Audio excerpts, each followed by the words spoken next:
If one walked down the banks of the River Reich in Altdorf, they could be forgiven for believing the Industrial Revolution has properly arrived in the Warhammer world. A great factory squats upon the river's edge, spewing forth vast, multicolored plumes of smog from towering smokestacks that turn the city's skyline into a painter's palette. The stink of noxious vapors and molten metal hangs heavy in the surrounding air, while crackling energies arc through its towers.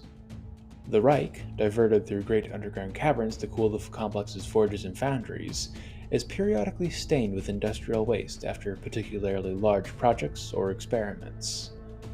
This factory is not an outgrowth of the Imperial Engineering School, as one might expect.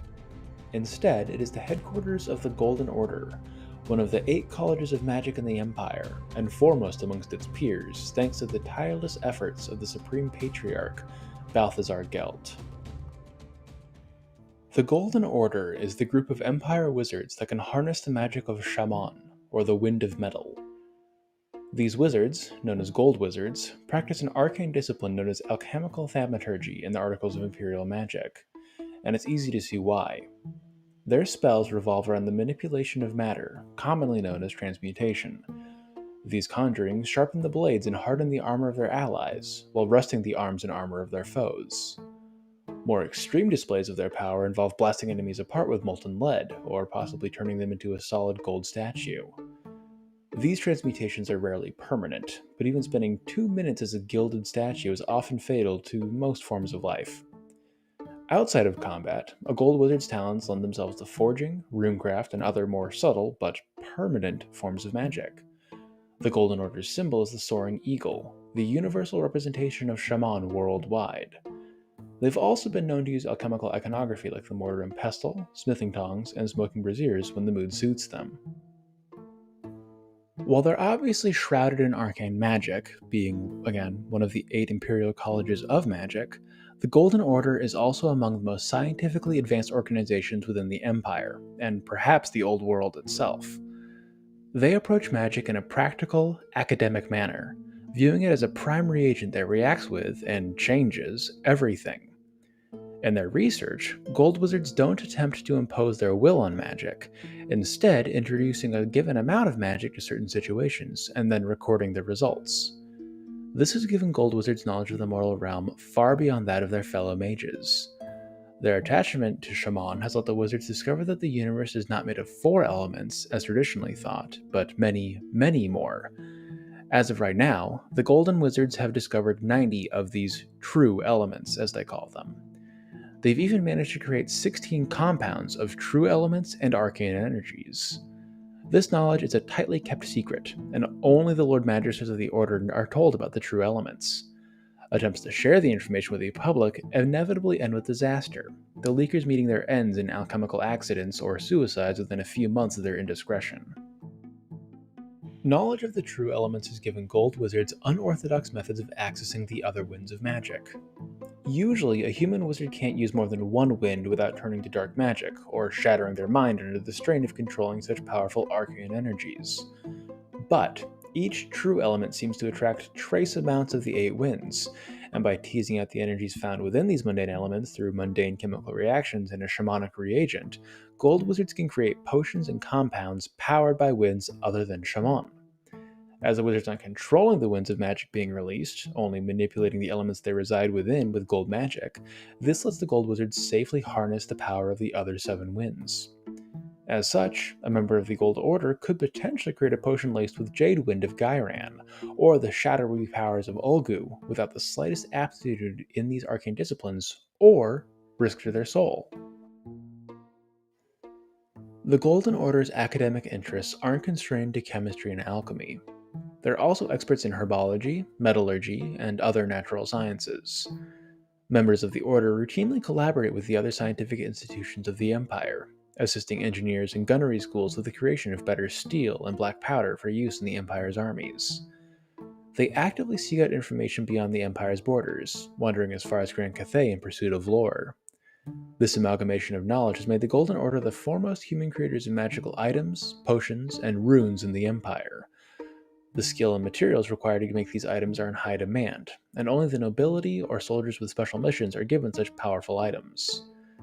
Gold wizards are even working on creating Ithelmar and Gromril, the magical alloys of the elves and dwarves respectively, though success has so far eluded them. This is a secret, as the elder races would undoubtedly react poorly to such theft of their intellectual property. The wizards have adopted a better to ask for forgiveness than permission stance on the matter, hoping it won't matter once the secrets have been discovered. Considering the long memories of the dwarves and the high arrogance of the elves, this is unlikely. Of course, the pursuit of knowledge and betterment of the Empire isn't the only reason gold wizards engage in their crafts. The antidotes, medicines, spirits, wines, acids, alkalis, reagents, poisons, explosives, potions, combustibles, alloys, pigments, dyes, and soaps produced by the apprentice and journeyman mages generate a lot of money for the gold wizards. Much of this money is immediately reinvested in the creation of more goods or training apprentices, but enough of it makes its way to the wizards that they become very, very rich. Combined with the obvious public value of their goods, this makes gold wizards surprisingly popular with the public. While still viewed with suspicion for their aloof attitude, not to mention the explosions and odd smoke that occasionally accompanies them, gold wizards are generally better received than other members of the colleges of magic. As such, the order is seen as highly prestigious, and many act as court wizards to nobles and merchants. There is one potential, but very notable, point of contention between the Golden Order and the rich and powerful. While their spells of transmutation often aren't permanent, it's easy to see the potential economic harm of having a group of wizards that can literally turn lead into gold, even for a short period of time. A wizard could easily commit fraud on an individual basis, to say nothing of the potential economic instability that could be brought about by several thousand gold coins suddenly being revealed to be little more than transmuted nickel. Faith in the gold standard would plummet. As such, gold wizards are expressly forbidden from creating fake gold with their powers.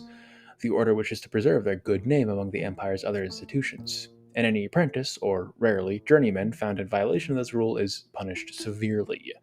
These would-be scam artists are flogged in the town square like a common criminal, combining the physical pain of the lash with the emotional sting of public humiliation. Few, if any, wizards attempt to repeat their crime, and those of higher orders are almost never found doing this. Still, there are exceptions. Balthazar Gelt, Patriarch of the Golden Order and Supreme Patriarch of the Colleges of Magic, has abused his power at least twice before. He swindled the sea captain that brought him to Altdorf in the first place, paying his fare with the lead bars he had temporarily transmuted into gold instead of actual gold.